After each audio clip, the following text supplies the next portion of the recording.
हिंदी की बिंदी चैनल में आप सभी का स्वागत है। तो दोस्तों, आज के इस वीडियो में आप सभी के लिए मेरी तिब्बत यात्रा से ये जो टॉपिक है वो लेके आई हूँ।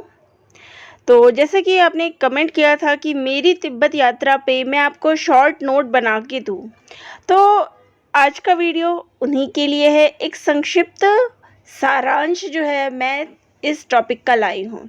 देखिए, जब आप इस टॉपिक को पढ़ते हैं तो काफ़ी अलग सी भाषा, यानी जो है अलग अलग वर्ड्स जो है आपको देखने को इसमें मिलते हैं। ऐसे में इस चीज़ को पढ़ना और समझना आप सभी के लिए थोड़ा मुश्किल हो जाता है। तो आज आपके लिए बहुत ही सरल शब्दों में मैं लेके आई हूँ ताकि आप इसको आसानी से पढ़ सकें। और इसके अलावा इन पुस्तक में कौन कौन से पात्र हैं, किस किस जगह पे इसमें यात्राएं की गई है और एक संक्षिप्त सारांश, तो ये सारी चीज़ें आज के वीडियो में आप सभी को मिलेगी। तो चलिए वीडियो में बने रहिएगा और पूरा वीडियो सुनिएगा, ताकि तभी फ़ायदा है जब आप उन सारी चीज़ों को समझ सकें। क्योंकि यहाँ डिटेल में नहीं बल्कि एक सारांश रूप में आप सभी के सामने है, तो आप आसानी से पूरा वीडियो देख के उन चीज़ों को समझ सकते हैं। तो ये राहुल सांकृत्यायन के द्वारा लिखा गया है, यात्रा है, यात्रा साहित्य के अंतर्गत आता है। इसका प्रकाशन वर्ष हुआ है 6 मार्च 1937 ईस्वी पटना में। प्रकाशन संस्थान की बात करें कि कहाँ पे इस पुस्तक का प्रकाशन हुआ है, तो वो है छात्र हितकारी पुस्तक माला, दारागंज, प्रयाग, उत्तर प्रदेश। अब इसकी जो शैली है वो क्या है, क्योंकि देख लीजिए परीक्षा में जो है शैलियाँ भी पूछते हैं। तो ये डायरी शैली में रचित यात्रा वृत्तांत है। तो यहाँ से प्रश्न आप सभी के लिए बन जाएगा कि पहली तो कि इसका क्या है, तो ये यात्रा वृत्तांत है। इसकी विधा क्या है, यात्रा वृत्तांत है। और किस शैली में लिखा गया है, तो डायरी शैली में लिखा गया हुआ है। इस वृत्तांत में राहुल जी ने सैकड़ों वर्षों पुरानी पांडुलिपियों का पता लगाया है। तो इसमें क्या चीज़ होगी, इसका विषय क्या है कि इसमें जो है केवल यात्रा नहीं की गई है, बल्कि उस यात्रा के दौरान उन्होंने जो है पुरानी पांडुलिपियों के बारे में भी इसमें बताया है। राहुल जी ने अपने यात्रा वृत्तांत में तिब्बत के समाज एवं संस्कृति तथा वहाँ के प्राकृतिक सौंदर्य व जो वहाँ की जो जलवायु की परिस्थितियाँ हैं, सभी का चित्रण जो है अपने इस यात्रा वृत्तांत में उन्होंने किया है। इसमें संलग्न चित्रमाला तिब्बत को पाठकों के सामने साकार कर देती है। अब इसमें कुल अगर बात की जाए इसमें क्या क्या चीज़ें हैं, तो इसमें केवल पाठ का वर्णन ही नहीं है, इसके अलावा जो है आपको चित्रमाला भी देखने को मिलती है, जहाँ से आप तिब्बत से भी रूबरू हो पाएंगे कि तिब्बत में कहाँ पर क्या है। तो इसमें पृष्ठों की बात करें तो 167 है, कुल 33 है। और खंडों की बात करें तो देखिए खंड इसमें पूछे जाता है, तो खंड इसमें 5 है। तो लेखक ने सर्वप्रथम तिब्बत यात्रा की, तो सबसे पहले लेखक ने क्या किया, तिब्बत यात्रा की। फिर उसके बाद प्रेस को उसको दिया, जो अपनी यात्रा के दौरान उनके चीज़ें थी उन्होंने प्रेस में इसको छपने के लिए दिया, लेकिन किसी कारण से केवल 36 पृष्ठ ही छपे थे। तो देखिए ये इस विषय के बारे में, क्योंकि आजकल जो प्रश्न इस पे आता है क्या नहीं है, असंगत है, तो इस प्रकार से प्रश्न आजकल ज़्यादा पूछे जा रहे हैं। तो ये पॉइंट जो है इम्पोर्टेंट हो सकता है अगर असंगत वाले प्रश्न आते हैं तो यहाँ पे क्या है कि कुछ कारणों से 36 पृष्ठ छपकर ही ये काम रुक गया। फिर लेखक ने जो है तीसरी बार तिब्बत यात्रा जो है इस पुस्तक में उन्होंने बताया, उन्होंने तिब्बत यात्रा 3 बार की है। तो पहली बार जब उन्होंने दी तो केवल 36 पृष्ठ ही सामने आए। तीसरी बार जब उन्होंने तिब्बत से लौटे हैं तब ये पुस्तक प्रकाशित हुई। तो इसमें पुस्तक के पृष्ठों की बात करें तो 140 थे, तीसरी यात्रा की बात हो रही है, लेकिन 128 पे वे पृष्ठ के बाद 3 पृष्ठ जो है इसके लुप्त हो गए हैं। इसलिए अभी अगर इसमें कुल पृष्ठों की बात करें तो इसमें कुल 137 पृष्ठ ही आपको देखने को मिलते हैं। अब तो यहाँ पे आप देख सकते हैं कि इसमें पृष्ठों की बात करें तो 137 है, ठीक है। अच्छा, चलिए आगे देखते हैं।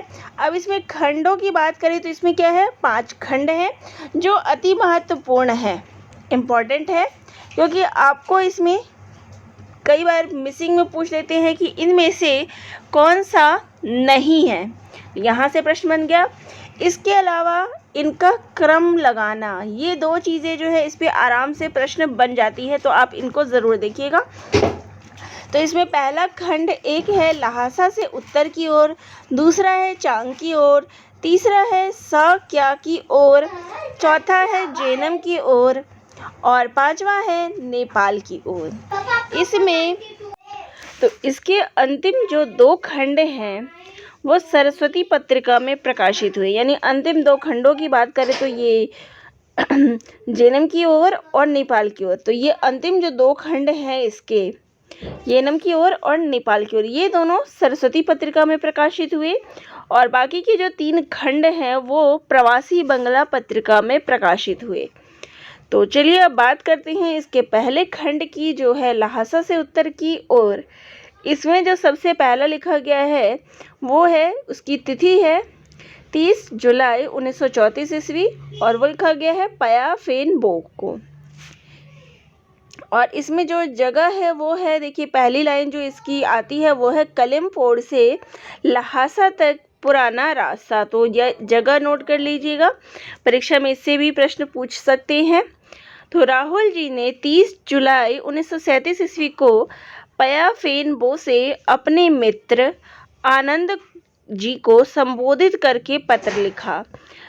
ये जो है उन्होंने पत्र नहीं लिखा, मतलब उनको संबोधित करके जो है लिखा है। तो यहाँ पे पहला किसको लिखा गया है, आनंद जी को, उनके मित्र आनंद जी को। अब लहासा में राहुल जी कितने दिन रहे, तो 2 माह 11 दिन रहे, ये भी इम्पोर्टेंट है। और वहाँ उन्होंने विनय पिटक का जो है अनुवाद किया, विज्ञप्ति के भाग को संस्कृत में उन्होंने किया। इसके अलावा जो है तालपत्रों के संस्कृत ग्रंथों को अभिसमयालंकार यानी कि टीका और वाद न्याय टीका, उन्होंने ये सब काम जो है वहाँ किए।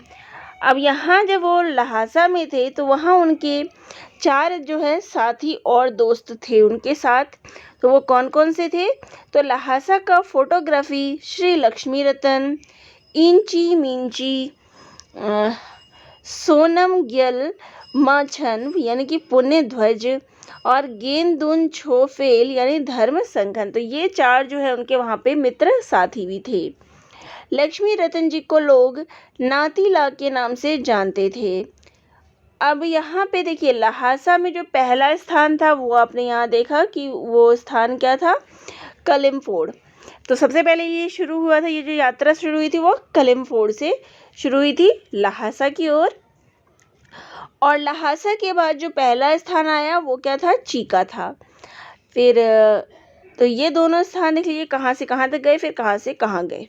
सोनम गर्ज द्वारा बताए गए मुहूर्त के आधार पर गांधी जी ने 30 जुलाई को 8:30 बजे लहासा से उत्तर की ओर अपनी यात्रा का श्री गणेश किया। अब अगली जो यात्रा उन्होंने की वो थी नालंदा तिब्बत 31 जुलाई 1934 को। इसमें क्या था, पाया से 8:30 पर 6 खच्चरों के साथ जो है रवाना हुए। उनके स्तूपों में युक्त लड़थड़ यानी बैलों का मैदान था। लड़थड़ पा दोरजे सेडगे यानी कि ब्रज सिंह द्वारा बिहार का निर्माण किया गया। लड़थड़पा बड़ा विनयधार था, इसे जीवन में सिर्फ 3 बार हंसी आई थी। तो यहाँ पे जो उनको व्यक्ति मिला उन सब के बारे में था। अब बात करते हैं कि इसमें कौन कौन से स्थान का चित्रण किया गया है, क्योंकि इसमें कई सारे स्थानों का वर्णन है। तो यहाँ से प्रश्न जो है आ सकते हैं और ये इम्पोर्टेंट है। तो लहासा, यहाँ राहुल जी 2 माह 11 दिन रहे। यहाँ पर उन्होंने विनय पिटक का जो है अनुवाद किया। इसके बाद जो अलग स्थान है, दूसरा स्थान आता है वो है तबची का। तो यहाँ पर लहासा के बाद यहाँ उनका पहला पड़ाव था। इसके बाद जो स्थान है वो है जोतु का यानी गोला। यहाँ की पहाड़ी पर चढ़कर पीछे मुड़कर देखने पर लहासा नगरी दिखाई देती है। इसे हित का देश भी कहा जाता है। अगला जो स्थान है वो है चूला खंडगो यानी कि बिहार। यहाँ बुद्ध की विशाल मूर्ति थी जिसके सामने रोड सुतोन की प्रतिमा थी। तो ये नाम जो है वहाँ पे थे, तो चीनी नाम है तो थोड़ा अलग पड़ जाता है। गेहलह खंड भारतीय देवालय, फिर उसके बाद यहाँ की यात्रा की। फिर उसके बाद रेड्डी विहार, इसे दीप शंकर के शिष्य डवरोम सतोनपा 1003 से 1065 ईस्वी में इन्होंने जो है बनवाया था, यानी रेड्डी विहार में ये गए। अब पात्रों की बात करें कि इसके कौन कौन से पात्र जो है प्रमुख है, तो सबसे पहला लक्ष्मी रतन, लहासा का फोटोग्राफर, इसे लोग नातिन ला के नाम से जानते थे। अगला है इंची मिंची, ये राहुल जी का साथी है, इसे आत्मरक्षा के लिए साथ लिया था, यह बंदूक चलाना जानता था। अगला है सोनम ग्याल मंचन यानी कि पुण्य ध्वज, ये खच्चरों का मालिक स्वयं पूर्वी तिब्बत का निवासी था। अगला है गेंदुन छोफेल यानी कि संघ धर्मवर्धन, इसका अर्थ हो जाएगा संघ धर्मवर्धन, यह एक चित्रकार था, इतिहास और न्यायशास्त्र का जानकार भी, 7 गोलियों वाली पिस्तौल और कारतूस की माला धारण किया हुआ था। अगला जो है वो है शाक्य श्रीभद्र, ये कश्मीर के पंडित है, विक्रमादित्य शिला के अंतिम नायक है। अगले जो पात्र है वो है टशी लामा, ये भोट के प्रधान धर्माचार्य थे। अगले जो पात्र है वो है पंडित गयाधर, ये वैशाली के कायस्थ पंडित थे। अगले हैं सुमित्र प्रज्ञ, राहुल सांकृत्यायन के स्वर्गीय मित्र। जोगमान, ये पाटन नेपाल के साहू हैं, जिसने राहुल सांकृत्यायन जी को रहने के लिए अपनी दुकान का ऊपरी भाग यानी कोठा दिया था। अगला है समलोगेशे टशी, लहुन के सबसे बड़े पंडित, न्यायिक अवस्था, 53 वर्ष के विद्वान रागी थे। अगले जो पात्र हैं वो है जेचुन शेख व्यूड, गणस शैलू विहार को 140 ईस्वी में इन्होंने बनवाया था, स्थापित करवाया था।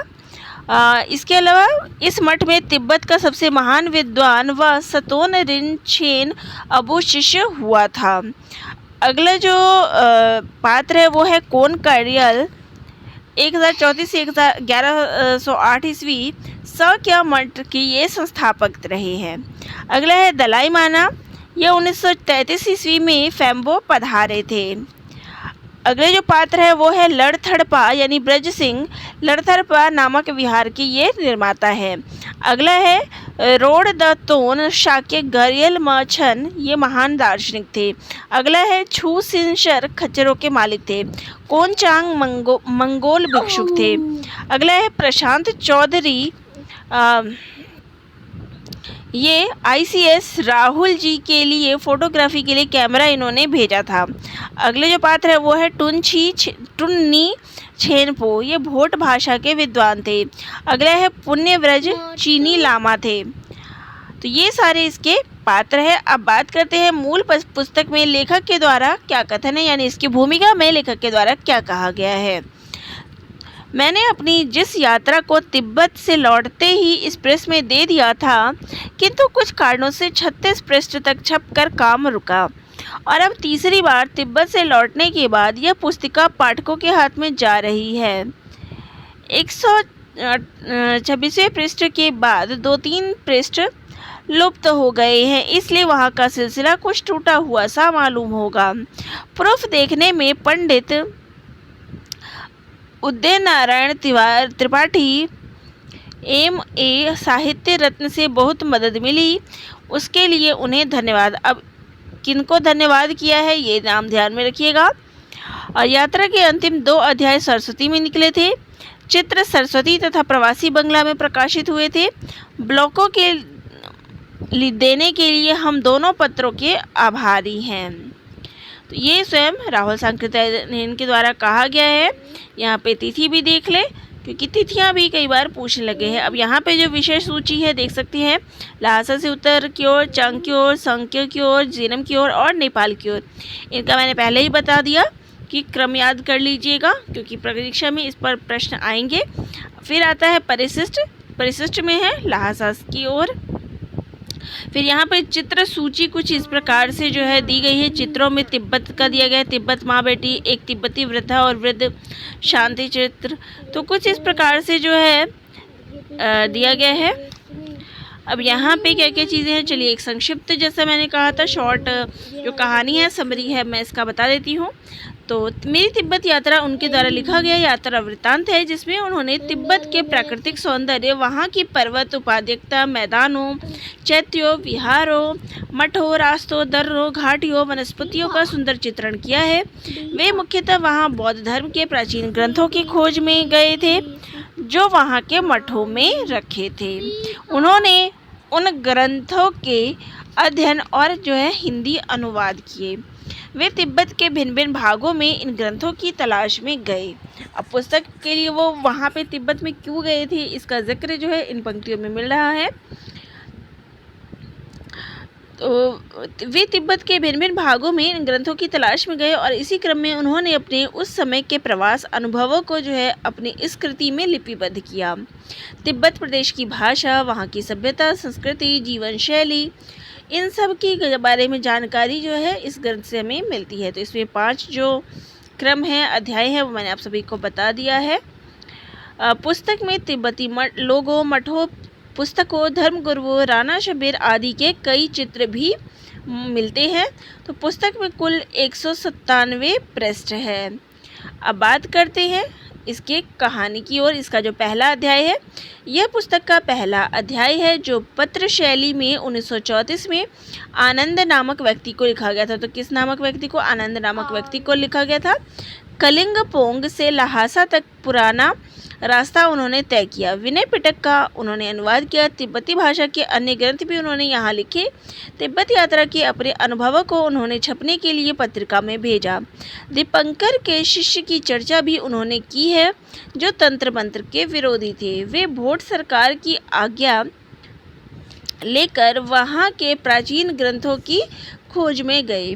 साथी के रूप में लक्ष्मी रत्न और इंची मिंची सोनम, गल मंचन, गेमदुन छोफेल चित्रकार, ये 4 साथी उनके साथ थे और 6 खच्चर भी लेकर वे साथ चले। वहाँ स्थित नालंदा का उन्होंने भ्रमण किया और उसमें रहने वाले बौद्ध भिक्षुओं तथा छात्रों का पुस्तकों में वर्णन है। तिब्बत प्रदेश में पानी से बनने वाली बिजली का भी इसमें वर्णन किया गया है। इस प्रदेश की भेड़ और चमरियों भी रास्ता में उनको दिखाई देती है। तो इन सभी का वर्णन हमें लहासा से उत्तर की ओर मिलता है। अब बात करते हैं चांग की ओर। इसमें क्या है? यहाँ राहुल जी को एक मठ में विक्रमशिला विश्वविद्यालय के प्रख्यात आचार्य श्री भद्र के चीवर, बौद्ध भिक्षुओं के वस्त्र, एक पैर का जूता तथा कुछ सुंदर भारतीय चित्र और तिब्बत के बने चित्र जो है प्राप्त होते हैं।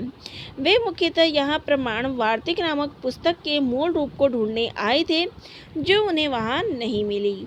यहाँ स्थित कई प्रसिद्ध मठों और विहारों के दर्शन कर और वहाँ स्थित बुद्ध की प्राचीन पीतल की मूर्तियों के दर्शन कर और चित्र लेकर वे सख्य की ओर रवाना हुए। अब बात करें कि सख्य की ओर में उन्होंने क्या क्या चीज़ें बताई है। तो यहाँ के एक मठ में लेखक को बहुत सी महत्वपूर्ण पुस्तकें मिली। सर्वाधिक महत्वपूर्ण पुस्तक धर्म कीर्ति की और वाद न्याय थी, जिसकी टीका उन्हें लंका में मिली थी। तो यहाँ पे जो उनको पुस्तकें मिली थी वो कौन सी थी? तो वाद न्याय, वाद रहस्य, अभिधर्म कोश मूल जो कि अपूर्ण है, सुभाषित रत्न कोश भीमा अर्जुन सोम की, अमर कोश कामुधहीन टीका, न्याय बिंदु अनुटीका, धर्मोत्तर की टीका पर दुर्बक मिश्र कृत। अगला है हेतु बिंदु अनुटीका, धर्मोत्तर की टीका पर दुर्बक मिश्रित कृत, प्रतिमोक्ष सूत्र लोकोत्तरवादी, मध्यांत विभंग भाष्य, अभिधर्म समुच्चय भाष्य। तो ये सारी पुस्तकें उनको वहाँ मिली। यहीं से उन्हें प्रमाण वार्तिक का महाभाष्य वार्तिक कालांकर प्राप्त हुआ, जिससे राहुल जी को अत्यंत प्रसन्नता हुई और उन्होंने इस ग्रंथ को पूरा लिख लिया। यहीं उन्हें श्रीमती दीर्घायु श्री और उनके पति मिले, जिन्होंने राहुल जी की अच्छी आवभगत की। यहाँ उन्हें 13 मूर्तियाँ और एक तालपत्र की पुस्तक भी मिली। अगला जो आता है वो है येनम की ओर। अब इसमें क्या है? यहाँ पहुँचते पहुँचते नवंबर का महीना आ गया। इस प्रदेश में बर्फ़ पड़ने के कारण ठंड बढ़ गई थी और बरसात हो जाने के कारण रास्ते भी फिसलन से गए थे। लेखक के सामान ढोने वाले पीछे रह गए थे, जिससे उन्हें इस ठंड में मांग कर ओढ़ने बिछाने के सामान की व्यवस्था करनी पड़ी। वे नेपाल के एक व्यापारी के आश्रम में रहे और व्यवस्था हो जाने पर नेपाल की ओर चल दिए। तो इसमें जो पांचवा और अंतिम है वो है नेपाल की ओर। इसमें लेखक ने क्या बताया है, तो नेपाल पहुंचने पर राहुल जी को हाल ही में आए भूकंप से क्षतिग्रस्त मकान दिखाई दिए, जो भूकंप के 11 महीने बाद भी निर्मित नहीं किए जा सके थे। वे कहते हैं कि भूकंप क्षेत्र में लकड़ी के मकान अधिक उपयुक्त होते हैं, क्योंकि उनको फिर से बनाने में आसानी होती है, किंतु लोग फिर भी ईंटों के ही मकान में बना रहे थे। काठमांडू में वे धर्ममान साहू के मकान में रहे, जो वहाँ के प्रसिद्ध धनपति थे। वहाँ वे नेपाल के राजगुरु श्री हेमराज शर्मा से मिले, जो संस्कृत के प्रकांड पंडित थे। वे विद्वत्ता के साथ विनम्रता की मूर्ति थे। यहाँ उन्हें प्रमाण वार्तिक के 41 पन्ने मिले। पाटन के बौद्ध विहार में अनेक प्राचीन पुस्तकें थी, जो इस भूकंप में समाप्त हो गई थी। राजगुरु के पुस्तकालय से उन्हें तिल्लोपाका दोहा कोश मिला। इसके अलावा सरकारी पुस्तकालय से सरहपा का दोहा कोश मिला। वहाँ के शिक्षा विभाग के director general Mrigendra Kshemendra MA के पुस्तकालय में भी वे गए, जो वहाँ के परराष्ट्र मंत्री भी थे और राजघराने से संबंधित भी थे। उस पुस्तकालय में उन्हें विदेशी विद्वानों की जीवनियाँ मिली। लेखक द्वारा संग्रहित वस्तुओं को नेपाल से बाहर ले जाने की अनुमति भी श्री सम्मेर राणा द्वारा दिलाई गई। अंततः अनेक बाधाओं और लगातार ज्वर की स्थिति रहने पर भी वे 5 दिसंबर 1934 को पटना पहुँचे। इस यात्रा में विपरीत परिस्थितियों और स्वास्थ्य खराब होने के कारण उनका वजन 40 पाउंड घट गया। इसके बाद जो इसमें परिशिष्ट है ल्हासा की ओर। तो इसमें उन्होंने बताया है, राहुल जी ने परिशिष्ट में भोटिया लोगों की विशेषताओं का उद्घाटन किया है। वे पीने और नाच के बहुत शौकीन होते हैं। वहीं जुआ घर का भी प्रचलन था। गेहूं, जौ, धान आदि की फसलें वहां उगाई जाती थी। स्त्रियां घर और बाहर हर कार्य करते हुए कोई न कोई गीत गाती थी, जो उन्हें श्रम का परिहार करते थे और उनके संगीत प्रियता के परिचायक भी थे। राहुल जी की यह यात्रा मुख्यतः बौद्ध धर्म की प्राचीन ज्ञान संपदा की खोज के लिए थी। तथापि यात्रा के मार्ग में आने वाले सुंदर और मनोहारी प्राकृतिक वैभव के दिग्दर्शन भी यहाँ होते हैं। उनके साहित्यिक और सौंदर्य प्रेमी पक्ष का उद्घाटन उनके प्राकृतिक दृश्यों के वर्णन में हुआ है। मार्ग की कठिनाइयाँ और विषम परिस्थितियाँ उनके यायावर मन को विचलित करने में सफल नहीं होती। उनकी जिज्ञासु वृत्ति उन्हें एक स्थान पर अधिक देर तक टिकने नहीं देती। वे निरंतर एक स्थान से दूसरे स्थान पर जहाँ भी उनकी ज्ञान की पिपासा और यायावरी वृत्ति ले गई, वहाँ विपरीत परिस्थितियों में भी गए। केवल प्राचीन पुस्तकों के रूप में मिलने वाले ज्ञान के भंडार का ही उन्होंने संकलन नहीं किया, वरन मूर्तियों, चित्रों, आभूषण आदि का भी उन्होंने चित्र खींचकर या बनवाकर संग्रह किया, जो उन स्थानों और वहाँ की सभ्यता का पर्याप्त प्रकाश डालते हैं। तो यहाँ पर ये संपूर्ण विवरण था जो तिब्बत की यात्रा है उसका। अब यहाँ से प्रश्न किस प्रकार के आए हुए हैं वो भी देख लेते हैं। तो यहाँ प्रश्न हुए हैं कि सभी धर्म स्थान झूठे हैं, धर्म वस्तुतः झूठ की आयु को लंबा करने में बड़ा सहायक है। तो यह अंश मेरी तिब्बत यात्रा के किस शीर्षक से संबंधित है? तो इसका उत्तर है ल्हासा से उत्तर की ओर। आगे प्रश्न है, मेरी तिब्बत यात्रा की भाषा शैली किस प्रकार की है? तो इसकी भाषा शैली संस्कृत निष्ठ, तर्कपूर्ण है और युग विशेष का आभास देने वाली है। तो ये दोनों कथन सही है। आगे है, यात्रा से संबंधित राहुल सांकृत्यायन की पुस्तकें कौन सी है? तो इनके पुस्तकें जो है वो है मेरी लद्दाख यात्रा और तिब्बत में 1.25 वर्ष। ये दोनों इसकी पुस्तकें हैं और ये जो है इनकी जीवनी है और ये इनका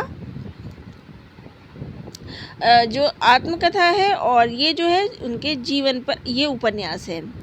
मेरी जीवन यात्रा आत्मकथा है और ये इनका उपन्यास है। यहाँ उत्तर 3 और 4 है। मेरी तिब्बत यात्रा में फुन दो के ब्रह्मपुत्र की शाखा के तट के संबंध में वर्णित वृतांत में शामिल नहीं है। तो यहाँ में शामिल नहीं है कि यहाँ सामान लाने के लिए लकड़ी की नाव का इंतज़ाम है। आगे है, रचे गांव में भोटिया सरदार द्वारा घी मक्खन मिलाकर चाय को उठाकर फेंकने का कारण क्या था? तो चाय के फेंकने का कारण था कि लेखक के चोंगे के नीचे के दामन का प्याले को छू जाना। आगे है, राहुल संकृत्यायन को तिब्बत यात्रा के दौरान तीर्थकर महावीर की मूर्ति दिखाई दी थी, तो वो दिखाई दी थी देवालय में। टॉर्च उठाकर देखा, दीवार सिरहाने और दाहिनी बगल दोनों ही लाल चलित बिंदुओं को। तो यहाँ पे जो लाल चलित बिंदु है वो किसके लिए प्रयुक्त हुआ है? तो वो प्रयुक्त हुआ है खटमल के लिए। तो ये कुछ इस प्रकार से प्रश्न जो है मेरी तिब्बत यात्रा से प्रीवियस ईयर के पेपर में आए हुए थे, जो मैंने आपको दिखा दिए हैं। तो आपका ये संपूर्ण टॉपिक कंप्लीट हो जाता है, जहाँ पे इस पुस्तक का सारांश था कि अलग अलग टॉपिक्स में क्या क्या सारांश जो है दिए गए हैं, इसके पात्रों के परिचय थे और इससे कैसे प्रश्न बनकर आते हैं। तो सभी का चित्रण मैंने आपको एक साथ दे दिया।